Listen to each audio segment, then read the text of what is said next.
Mambo vipi mwana michezo, mdau wa kimichezo, karibu ndani eSports tupeane taarifa mbalimbali za kimichezo. Kabla yote ni kujuze kwamba unachotakiwa kufanya ni kusubscribe, kushare pamoja na kucomment ili kwanza kupata taarifa zetu. Washa notification ili pale ambapo tunakuletea taarifa za kimichezo unaona yale vyote, hakuna ambacho kitakupita.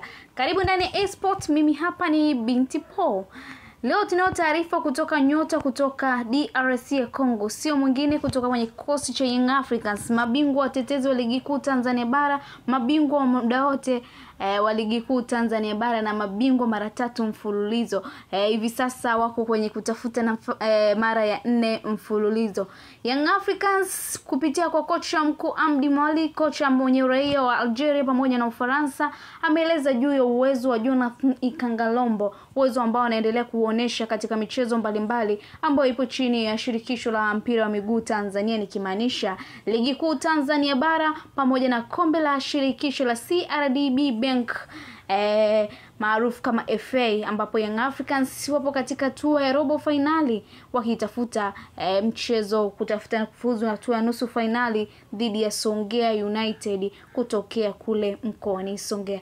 Kocha mkuu wa Young Africans ametoa kile ambacho amekiona juu ya mchezaji huyo mara baada ya mchezo wa kirafiki kumalizika kati ya wenyeji Singida Black Star dhidi ya Young Africans, mchezo ambao haukuweza kutamatika kwa sababu ya hali ya hewa kubadilika katika uwanja huu ambao ni mchezo maalum kwa ajili ya ufunguzi wa dimba la Airtel Stadium kule mkoani Singida. Kocha mkuu amesema kwamba Ikangalombo kwa sasa yupo katika hali nzuri ya kimwili, ana spidi kubwa, jambo ambalo ni faida kwa timu kwenye mechi za ushindani ili kupata matokeo chanya. Nyota huyo ambaye amecheza mechi 2 tangu ajisajiliwa Young Africans dhidi ya Coastal Union kwenye kombe la shirikisho la CRDB na dhidi ya Pamba mchezo wa ligi kuu Tanzania bara ambapo aliweza kufunga goli moja, na anatarajiwa kuanza katika mchezo wa 16 bora dhidi ya Songea United utakaochezwa Jumamosi ya Machi 29 kwenye dimba la KMC Complex Mwenge jijini Dar es Salaam. Kwa mujibu wa Amdi, amesema sababu zilizomfanya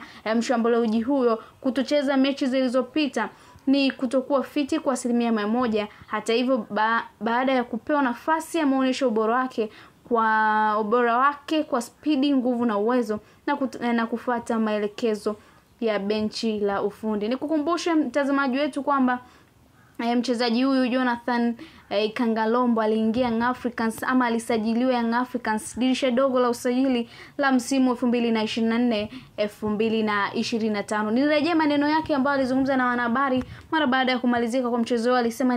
Alisema awali kwamba Ikangalombo ni mchezaji mzuri lakini hakupata nafasi kwa sababu hakuwa fiti kikamilifu. Sasa kila mtu ameona uwezo wake, ana kasi, nguvu na anaelewana vyema na wenzake uwanjani. Huyo ni kocha Amdi, lakini nikukumbusha kwamba hata afisa habari wa Young Africans na mzungumzia Ali Shabani Kamwe pia alishai kutoa taarifa kuhusiana na mchezaji huyo kwamba ambacho kinachomfanya Ikangalombo asiweze kuanza kwenye kikosi cha kwanza ni kutokana na kutokuwa fiti kiuwezo na kulinganisha na wenzake. Alitoa taarifa hiyo mara baada ya taarifa kuzagaa kwamba hajamaliziwa stake zake, ndio maana mchezaji huyo ameonyesha mgomo kutokucheza mechi. Lakini mpaka hivi sasa inaonekana kwamba mchezaji huyo hakuwa tu timamu, sio kama ambavyo mengine alikuwa anasema katika mitandao ya kijamii. Kocha huyo ameongeza kwamba kikosi chake kinaendelea kufanya maandalizi mazito kuhakikisha wachezaji wanakuwa katika ubora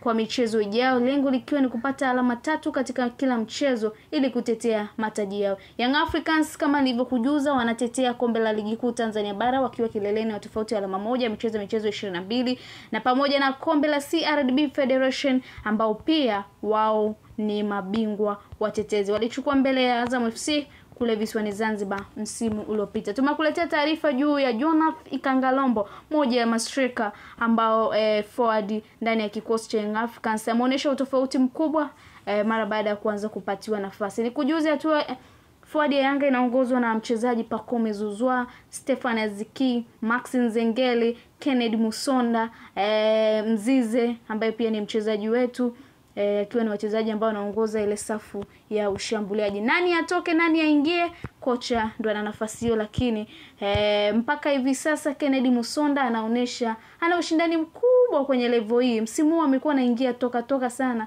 ndani ya kikosi cha Young Africans mpaka hivi sasa. Kwa hiyo inaonekana nafasi yake ni pale mbele kupishana na Mzize kwenye kutokea upande mmoja uwanja, ama Pacome ama Max Nzengeli, lakini wote wanakupa faida ya kushambulia. Uzuri wachezaji wengine hao watatu nikimzungumzia Max, Pacome na Ziki, wao wanaweza kutokea pembeni ukaingia ndani, lakini Jonathan Ikangalombo anaonekana yeye ni mchezaji wa kucheza kwenye flanks na kupiga cross.